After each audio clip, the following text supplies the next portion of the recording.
제가 살면서 들은 것 중에 가장 무서웠던 이야기를 제보해 보겠습니다. 제가 초등학교 2학년 때 담임쌤이신 정 선생님이 어릴 때 실제로 겪었던 일을 들려준 적이 있는데, 당시 중학생인 선생님이 아버지의 직장 문제로 다른 곳으로 이사를 갔을 때 일입니다. 선생님의 가족이 이사간 아파트는 전에 살던 곳보다 다소 낡은 집이었는데, 그때 선생님 가족은 할아버지와 할머니 그리고 부모님과 남동생으로 3대가 같이 살았다고 합니다. 대가족이다 보니 조부모님과 부모님이 방을 하나씩 쓰고 나머지 방은 선생님과 동생이 같이 썼다고 하는데, 밤에 잠을 잘 때는 선생님이 거실 소파에서 혼자 잤다고 합니다. 그렇게 이사를 오고 며칠이 지난 어느 날, 선생님의 남동생이 밤에 방에서 혼자 잠을 자는데 꿈에 창문을 통해 들어온 파란 빛이 텅 빈 방을 가득 채운 게 보였다고 합니다. 동생은 그 방에 대자로 누운 상태로 눈만 뜨고 있을 뿐 몸이 굳어서 움직일 수가 없었는데, 방문 밖에서 누군가의 가느다란 울음소리가 들려왔습니다.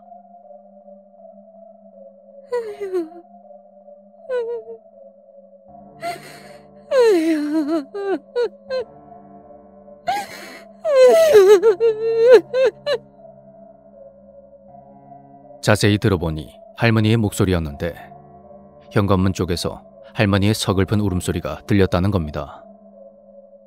순간 이유를 알 수 없는 공포가 동생을 덮쳤고, 소리는 동생이 있는 방으로 점점 다가왔습니다. 남동생은 평소에도 기가 약해서 자주 가위에 눌리곤 했는데, 그렇게 무서운 가위 눌림은 정말 처음이었다고 합니다. 울음소리가 점점 다가올수록 공포심도 커졌고, 남동생은 손가락 끝을 겨우 움직여 가위를 풀었습니다. 다음 날, 동생이 할머니에게 밤에 잘 주무셨냐고 여쭤보니 꿈도 안 꾸고 푹 잘 잤다고 하셨다는군요. 다행히 할머니는 무사했습니다. 하지만 그날 이후로 남동생은 거의 매일 똑같은 가위 눌림에 시달렸고, 꿈에 할머니 울음소리가 들린다며 아침마다 울면서 하소연을 했다고 합니다. 그래서 어느 날은 선생님이 혼자 동생 방에서 자보기로 했는데, 그때만 해도 선생님은 동생이 혼자 자기가 무서워서 장난을 치는 거라 그리 생각했다고 합니다. 그리고 그날 밤,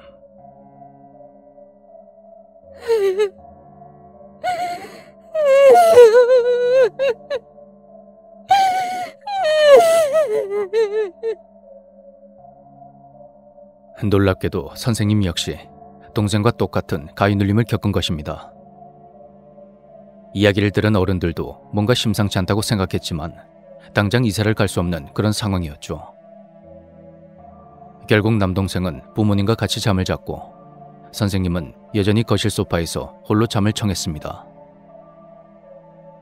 그로부터 몇 달 후, 이사간 집이 익숙해지면서 동생의 공포심도 많이 사라졌고, 하루는 동생이 혼자서 자보겠다며 문제의 그 방으로 들어갔습니다. 그 무렵에는 가위 눌림도 사라졌던 터라 다른 가족들 모두 대수롭지 않게 여겼죠. 그날 새벽, 소파에서 잠을 자던 선생님은 누군가 집안을 돌아다니는 발소리에 잠이 깼습니다. 반쯤 뜬 눈으로 집안을 둘러보는데, 남동생이 방에서 나와서는 멍한 얼굴을 하고 현관 쪽으로 천천히 걸어가고 있었습니다. 야, 너 뭐해? 화장실 가? 그런 선생님의 물음에도 동생은 아무 대답 없이 어딘가에 시선을 고정한 채 현관문으로 다가갔는데, 동생이 갑자기 현관문의 손잡이를 마구 돌리는 겁니다.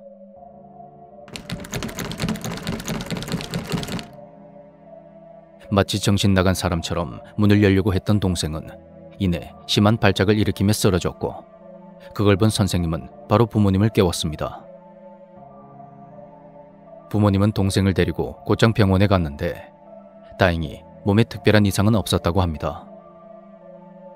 하지만 그 후로도 동생의 발작은 계속되었고, 가족들은 결국 다른 곳으로 이사를 갔습니다. 그러자 신기하게도 동생을 괴롭히던 가위 눌림과 발작이 사라졌고, 가족들도 안정을 되찾았다고 합니다. 동생은 그 일 이후로는 단 한 번도 가위에 눌리지 않았다고 하더군요. 그리고 나중에 알고 보니 처음 이사 갔던 그 낡은 아파트를 지을 당시 지하에서 가스 폭발이 일어나며 많은 사람이 목숨을 잃는 사고가 났었다 합니다. 혹시 억울하게 돌아가신 그분들의 영혼이 여전히 그곳에 머물러 있던 건 아닐까요?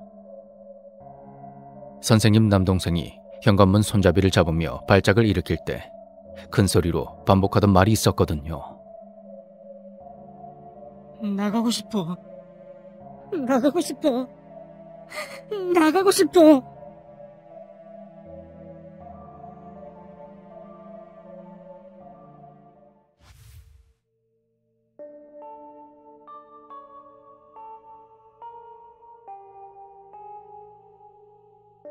안녕하세요. 제가 어릴 때 겪은 일을 제보해 보겠습니다. 제가 겪은 모든 일의 발단은 8살 때 일어났습니다. 8살 여름방학 때 저는 큰이모 댁에서 시간을 보냈는데 그곳은 유독 폐건물이 많은 그런 동네였습니다. 뭔가 묘한 분위기가 무서워서 밤이면 이모랑 같이 잠을 자곤 했는데 그 일이 일어난 그날은 대낮에도 동네 분위기가 왠지 모르게 더 어두웠던 기억이 납니다. 그날 친구들이랑 놀고 있는데 한 아이가 재미삼아 폐교회에 다녀오자고 했고 우리는 다 같이 그곳으로 향했습니다. 텅 빈 교회 건물은 낮에도 너무 스산하고 을씨년스러웠고 아이들과 함께 안쪽으로 들어갔는데 친구 한 명이 갑자기 마구 소리를 지르면서 입구 쪽으로 달려나가는 겁니다. 그때 저도 친구들을 따라서 밖으로 뛰어나갔는데 건물 안에서 하얀색 형체를 얼핏 보게 되었죠. 너무 무서워서 그 길로 해산하고 다들 집으로 돌아갔는데 집에 있어도 자꾸만 무서운 느낌이 드는 겁니다. 그날 밤 이모와 함께 잠이 든 저는 이상한 느낌이 들어 눈을 떴습니다. 어디선가 시선이 느껴져 고개를 돌려보니 마치 빨간색 조명 불빛에 온몸이 빛이 나는 것 같은 그런 이상한 형체가 방 안에 서서 절 멍하니 응시하고 있는 겁니다. 어린 마음에 너무 무서워서 몸을 움직일 수 없었고 전 그것을 그저 가만히 쳐다만 봤습니다. 그러다가 도저히 견딜 수가 없어서 오른쪽 손을 들어 주먹을 쥐고 그것을 가렸는데 잠시 후에 손을 치워보니 형체는 사라지고 없었습니다. 그리고 다음날 저는 8살 어린아이가 감당하기 힘든 교통사고를 겪게 되었습니다. 그날 가족들이 평소와 다르게 밖에 나가지 말라고 절 그렇게 말렸는데 사고를 예견이라도 했던 건지 잘 모르겠네요. 저는 달고나를 사러 마트에 가기 위해 자전거를 타고 나갔고 동네 주유소 앞에서 덤프트럭에 치이는 사고로 오른쪽 손이 트럭 바퀴에 깔리고 말았습니다. 그때 그 충격과 고통이 얼마나 컸는지 당시의 상황이나 느낌이 전혀 기억나지 않습니다. 딱 한 가지 뇌리에 박힌 것은 그 트럭 안에 전날 봤던 빨간색 형체가 있었다는 것입니다. 그걸 보고 너무 무서워서 소리만 질렀던 기억밖에 없습니다. 사고 현장에 곧바로 119 대원분들이 출동을 했고 저는 16살 때까지 수술과 치료를 반복해야 했습니다. 이야기가 여기서 끝이 난다면 단순한 해프닝일 수도 있는데 진짜 문제는 그 다음이 일어났습니다. 저는 교통사고 이후로도 위험한 사고를 많이 겪었습니다. 이걸 신기하다고 해야 할지 모르겠는데 사고가 나면 항상 제 몸의 오른쪽 부위만 다친다는 것입니다.